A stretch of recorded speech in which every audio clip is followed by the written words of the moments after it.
Hello traders, নমস্কার। তোমাদের রিকোয়েস্টে এসএমসির সিরিজ শুরু করতে চলেছি। টুকটুক করে ধীরে ধীরে একটা একটা করে টপিকের উপর ছোটো ছোটো করে একটা ভিডিও দিয়ে সিরিজটা কমপ্লিট করব ভাবছি। যদি তোমাদের ভালো লাগে, যদি বুঝতে পারো বা আমি বোঝাতে পারি, একটু করে জানিও, তাহলে কি হবে, নেক্সট ভিডিওগুলো আরও ইমপ্রুভ করার চেষ্টা করা হবে। এসএমসির মধ্যে সবথেকে গুরুত্বপূর্ণ জিনিসটা হচ্ছে পয়েন্ট অফ ইন্টারেস্ট বা পিওয়াই। পিওয়াই কী জিনিস? যেখানে বিগ প্লেয়ার অপারেটর, যাকে আমরা এক কথা অপারেটর বলে চিনি বা জানি, হ্যাঁ, সেখানে কী কী আছে, হেজ ফান্ড আছে, ইনস্টিটিউট আছে, বড় বড় ব্যাংক আছে। তো তারা যে জোনে বা যে এরিয়াতে তারা বাইং বা সেলিং করতে ইন্টারেস্টেড, তারা আগ্রহী, সেটাকে বলে পিওআই বা পয়েন্ট অফ ইন্টারেস্ট। আমরা যদি বড় হেজ ফান্ড বা এক কথায় আমরা যদি অপারেটরের ফুটপ্রিন্ট ফলো করে চলি, তাহলে আমরা তবেই প্রফিট করতে পারবো। মার্কেটের মুভমেন্ট বা মার্কেটকে রিভার্সাল একমাত্র বড় প্লেয়ারের দ্বারাই সম্ভব। ছোটো ছোটো রিটেলার আমাদের দ্বারা তো সম্ভব না। তো আমাদের কাজ হচ্ছে তাদের ফুটপ্রিন্টকে ফলো করা। এসএমসির কাজই হচ্ছে যদি বড় প্লেয়ারের ফুট স্টেপ ফলো করা। আমি এখন ছাদে আছি, প্রচণ্ড ঠান্ডা লাগছে, তার জন্য হয়তো গলাগুলো কাঁপা কাঁপা হতে পারে, জাস্ট ইগনোর। আমরা টপিকে আসি। Point of interest. Point of interest কী হতে পারে, মানে তারা কোন কোন জায়গাতে আগ্রহী থাকে, সেগুলোর আছে তিনটে ভাগ। একটা হচ্ছে ব্লকস, একটা হচ্ছে গ্যাপস, একটা হচ্ছে লিকুইডিটি। ব্লকসের মধ্যে কী আছে, কোন কোন ব্লকে তারা বাইং বা সেলিং করে, সেটা হচ্ছে mitigation block, breaker block, order block, তারপরে উইক ব্লক বা রিজেকশন ব্লক, এফভিজি, আরও আছে রিক্লেম ব্লক, তারপরে অর্ডার পুল। এগুলো না আছে, কিন্তু মেন যে পাঁচটা, প্রথম যে পাঁচটা, সেই পাঁচটা নিয়ে আমরা আলোচনা করব। বাকিগুলো অতটা চোখে পড়ে না বা প্রয়োজন পড়ে না। গ্যাপের মধ্যে কী আছে? গ্যাপের মধ্যে আছে গ্যাপ ইমব্যালেন্স, ভলিউম ইমব্যালেন্স, যেখানে বিগ প্লেয়ার ইন্টারেস্ট থাকে বাইং বা সেলিংয়ের, বা যেখান থেকে আমরা বড় মুভ দেখতে পাই। আর লিকুইডিটির মধ্যে কী আছে? ইকুয়াল হাই, ইকুয়াল লো, এসএসএল আর বিএসএস। এসএসএল মানে হচ্ছে সেল সাইড লিকুইডিটি, বিএসএল মানে হচ্ছে বাই সাইড লিকুইডিটি। একটা একটা করে টপিকের উপরে আসবো, একটা একটা করে টপিক ক্লিয়ার করব ভিডিওর মাধ্যমে। তো আজকে আমাদের টপিক হচ্ছে মিটিগেশন ব্লক। আমরা ব্লক দিয়ে শুরু করছি। ব্লকের মধ্যে মিটিগেশন ব্লক হচ্ছে আজকে আমাদের ফার্স্ট টপিক। মিটিগেশন ব্লকটি কি বোঝার চেষ্টা করব। একদম সোজা একটা কনসেপ্ট। এটা আমরা অনেকেই জানি, সবাই জানি এই কনসেপ্টটা, কিন্তু হয়তো নামটা জানতাম না। যারা এসএমসি প্লেয়ার তারা এটাকে বলবে মিটিগেশন ব্লক। যারা প্রাইস অ্যাকশন ট্রেডার তারা এটাকে বলবে সাপোর্ট বিকাম রেজিস্ট্যান্স, বা আমরা কি বলি ব্রেকআউট, বা আমরা যেটা বলি কি ব্রেকআউট রিটেস্ট, যেটাকে আমরা একদম পাতি ভাষাতে আমরা বলে থাকি বা বুঝে থাকি। এবার এই জিনিসটা কীভাবে কাজ করে, এখানে একটা আপ ট্রেন্ডের স্ট্রাকচার বানানো আছে। মার্কেট কি হচ্ছে, হায়ার হাই হায়ার লো করে উপরে উঠছে। Market higher high higher low করে, market higher high higher low, higher high previous হাইটাকে ব্রেক করছে, ব্রেকআপের স্ট্রাকচার। মার্কেট উপর থেকে আবার পুল ব্যাক নিচ্ছে বা রিজেকশান নিচ্ছে। কত দূর নিচ্ছে?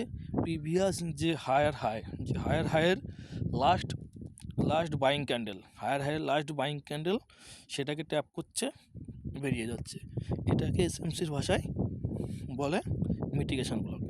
বা আমরা যদি বিয়ারিশ মার্কেট দেখি, এখানে একটা সেল সাইডের স্ট্রাকচার বানানো আছে। এখানে market lower low lower high করে নিচে আসছে। যখন মার্কেট লাস্ট লোয়ার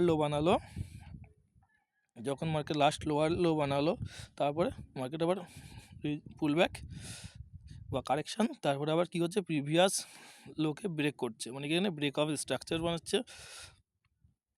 মার্কেট এখান থেকে আবার রিজেকশন বা পুলব্যাক, কতদূর পুলব্যাক নিচ্ছে, লাস্ট লো যে লো লাগিয়েছিল সেই লোয়ের লাস্ট সেলিং ক্যান্ডেল থেকে আবার মার্কেট নিজের মুভ কন্টিনিউ করছে। এটা হচ্ছে মিটিগেশন ব্লক।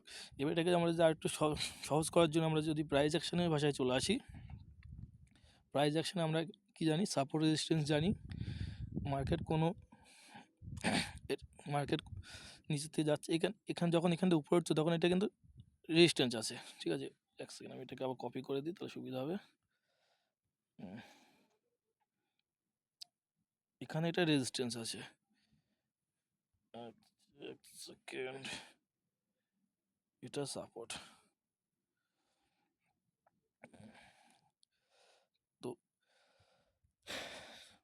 মার্কেট এখানে কি করছে, রেজিস্ট্যান্স থেকে বাধা পাচ্ছে, নিচে আসছে, ব্রেকআপ স্ট্রাকচার, রেজিস্ট্যান্সটাকে ব্রেক করছে, নিচে যাচ্ছে, রিটেস্ট করছে, উপরে যাচ্ছে। তাহলে এখানে আমরা সাধারণ প্রাইস অ্যাকশনের ভাষায় আমরা এটাকে কি দেখছি, রেজিস্ট্যান্সটাকে ব্রেক করলো, মার্কেট রিটেস্ট করলো, মার্কেট নিজের মুভ কন্টিনিউ করলো। উপরে যদি দেখা যায় কি হচ্ছে, মার্কেট রেজিস্ট্যান্স বাধা পাচ্ছে, নিচে আসছে, রেজিস্ট্যান্স ব্রেকআউট, রেজিস্ট্যান্সকে সাপোর্ট দিল, উপরে গেল। এখানে একটা জিনিসটা হয়, রেজিস্ট্যান্স বিকাম সাপোর্ট বা সাপোর্ট বিকাম রেজিস্ট্যান্স বা এসআর ইন্টারচেঞ্জ, এটাকে প্রাইস অ্যাকশনের ভাষায় এখানে এসআর ইন্টারচেঞ্জ বলে। এসআর ইন্টারচেঞ্জ মানে এটা কি হচ্ছে, সাপোর্ট রেজিস্ট্যান্স নিজের মধ্যে স্থান পরিবর্তন করছে, ইন্টারচেঞ্জ হচ্ছে, ঠিক আছে। এবার এটাকে আমরা চার্টে বোঝার চেষ্টা করব, ভিডিও বেশি বড় করে লাভ নেই, ছোটোর উপরে আমরা কনসেপ্টটা বোঝার চেষ্টা করব। চলো আমরা এবার চার্টে চলে যাই। যে কোনো জায়গায়, এটা কত 3 মিনিটের চার্ট আছে, চলো 3 মিনিটের চার্টও চলবে, যে কোনো টাইম ফ্রেম, এখানে টাইম ফ্রেমের কোনো উল্লেখ করা নেই। 3 মিনিট, 5 মিনিট, 1 ঘন্টা, 5 ঘন্টা, কোনো ব্যাপার নেই, যে আমরা যে টাইম ফ্রেমে দেখব সেই টাইম ফ্রেমের আমরা মুভটা নেব। আমরা যদি 3 মিনিটে ক্যাপচার করি, তোমরা 3 মিনিটের মুভটা নেব, 15 মিনিটে ক্যাপচার করলে 15 মিনিটের মুভটা নেব। মেন কারণ হচ্ছে যে, এক সেকেন্ড, হ্যাঁ আমরা কোথায় ছিলাম, আমরা যে টাইম ফ্রেমে দেখবো সেই টাইম ফ্রেম অনুযায়ী আমরা আমাদের মুভটা নেবো, যত বড় টাইম ফ্রেম তত বড় মুভ, যত বড় টাইম ফ্রেম তত বড় ম্যাগনেট, এটা মাথায় রাখতে হবে। যেখানে যত বড় টাইম ফ্রেম তত বড় ম্যাগনেট, আমাদের ম্যাগনেট যত বড় হবে তার আকর্ষণ বা বিকর্ষণ শক্তি ততটা বেশি হবে। আমরা মিটিগেশন ব্লক আমরা এখান থেকে দেখা শুরু করি, বেশি আগে পিছিয়ে করলাম না। চলো, এখানে কি আছে, মার্কেট এখানে ডাউন ট্রেন্ড, প্রিভিয়াস লোকে ব্রেক করলো, লাস্ট সেলিং ক্যান্ডেলে গেল, এখান থেকে টাচ করলো নিচে। এই যে ব্লকটা, এটাই হচ্ছে আমাদের মিটিগেশন ব্লক। একটু বড় টাইম ফ্রেমে গেলে আরও বেশি ভালো দেখানো যাবে। চলো আমরা অন্য কোথাও যাই, একটু বড় টাইম ফ্রেমে, যেখানে মার্কেট ট্রেন্ডিং আছে। এখানে এখানে এখানে কোথায় পাবো, এক সেকেন্ড, খুঁজতে গেলে পাওয়া মুশকিল।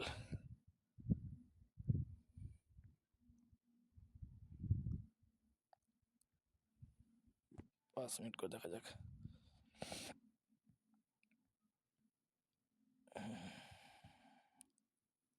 আচ্ছা, এখানে একটা আছে,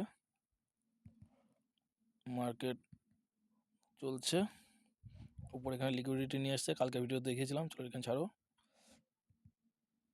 এখান থেকে করছি, চলো লিকুইডিটিকে ছেড়ে দিলাম।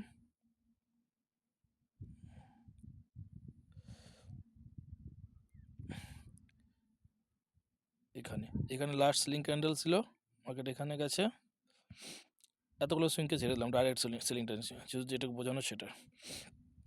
এখানকার লাস্ট সেলিং ক্যান্ডেল থেকে নিজের মুভ কন্টিনিউ। এবার আমরা যদি এই জিনিসটা জেনে থাকি, মিটিগেশন ব্লক, তাহলে আমরা এই ট্রেডটা ধরতে পারি। আর মিটিগেশন ব্লক কখনো একটা সিঙ্গেল লাইন বা ট্রেড লাইন দিয়ে মার্ক হয় না, মিটিগেশন হামেশা একটা জোনে মার্ক করতে হয়, ঠিক আছে।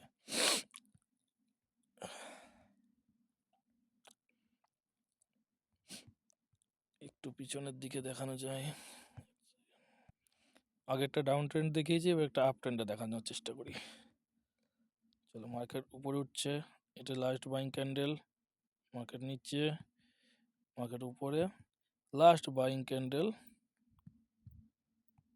এখান থেকে আবার নিজের মুভ কন্টিনিউ করেছে।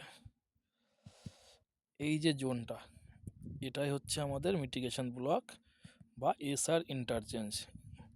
প্রথমে কি ছিল, এখানে রেজিস্ট্যান্স ছিল, ব্রেকআউট, রিটেস্ট, মানে এসআর। আমরা যদি এটা খেয়াল করি, এখানে ছোটো টাইম ফ্রেমে গিয়ে আমি যদি 5 মিনিটে খেয়াল করছি, তো আমি 1 মিনিটে গিয়ে এখান থেকে আমি এই 1 মিনিটের এই মুভটা আমি ধরতে পারি। এখানে 1 মিনিটের মুভ হলো, একেবারে কম মুভ পয়েন্ট নেই, 95 পয়েন্ট, লাগবে 100।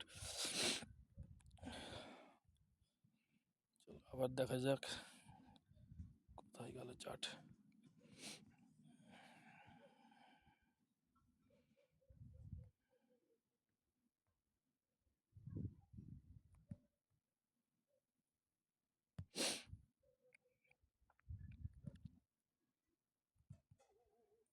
ছোটো ছোটো করে মার্ক করলাম, লাস্ট বাইং ক্যান্ডেল, এই হচ্ছে লাস্ট সেলিং।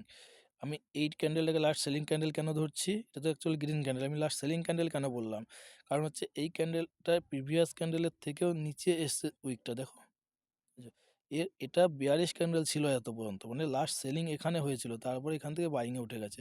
তো এটা আমার last selling candle, last buying candle. Market এটাকে ব্রেক করলো, ব্রেকআউট স্ট্রাকচার বানিয়ে নিচে আসলো। এবার এই যে লাস্ট বাইং ক্যান্ডেল, এখান থেকে ফল,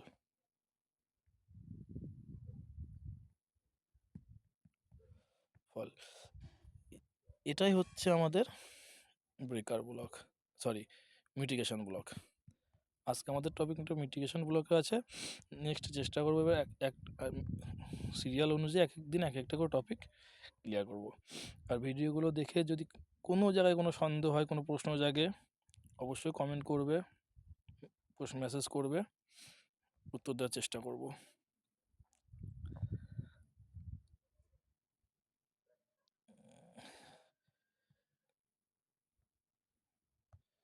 খুঁজতে গেলে পাবো না, এটাই সমস্যা। আচ্ছা, এখানে একটা জিনিস দেখানোর চেষ্টা করছি, একটু বোঝার চেষ্টা করবে। জরুরি নেই যে এই লাইনে এখানে ব্রেকআউট করলো মানে এখানে আসবে, এখান থেকে রিটেস্ট করবে। যে আমাদের যেরকম স্ট্রাকচারের ম্যাপিং ছিল, কি এরকম ছিল, তো জরুরি নেই আমার এখান থেকে আসবে, পরে যে কোনো জায়গার থেকে যদি আমার এই জন্য আসতে পারে, এই জন্য আসতে পারে, কারণ এ তো এখানকার যে মিটিগেশনে ফেলে রেখে গেছে না। আর যদি কখনো দেখা যায় যে মিটিগেশনের সঙ্গে এফভিজি আছে, এটা একটা পয়েন্ট আছে, একটা পয়েন্টটা খেয়াল রাখবে। যদি কখনো মিটিগেশন ব্লকের সঙ্গে, এগুলো উড়িয়ে দিই, মিটিগেশন ব্লকের সঙ্গে এফভিজি ওভারল্যাপ থাকে, সেই তাহলে কখনো লাস্ট পিওই আসবে না। যেমন এটা এখানে একটা আছে অর্ডার ব্লক, তো মার্কেটের এই লাস্ট পিওই এই অর্ডার ব্লক নিতে আসা উচিত ছিল। এই অর্ডার ব্লক না নিয়ে এখান থেকে কেন ঘুরে গেল, এখান থেকে কেন ঘুরে গেল, কারণ হচ্ছে এই যে এখানে হচ্ছে মিটিগেশন ব্লক, মিটিগেশন, এই যে এফভিজি, এফভিজি আর মিটিগেশন ওভারল্যাপ। তো যখনই এফভিজি মিটিগেশন ওভারল্যাপ থাকবে, টাচ করবে, বেরিয়ে যাবে। বুঝতে পারলাম।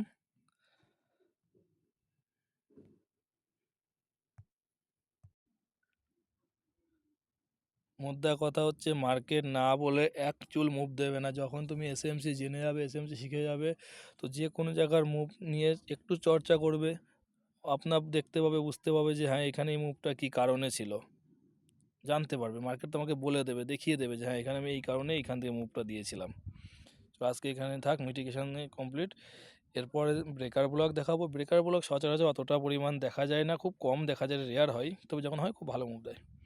আমাদের কাজে আসবে order block, weak block, FVG আর গ্যাপ ইমব্যালেন্স, ভলিউম ইমব্যালেন্স, এগুলো খুব কম থাকে, কিন্তু যখনই থাকে এখানেও খুব সুন্দর রিয়াকশান থাকে।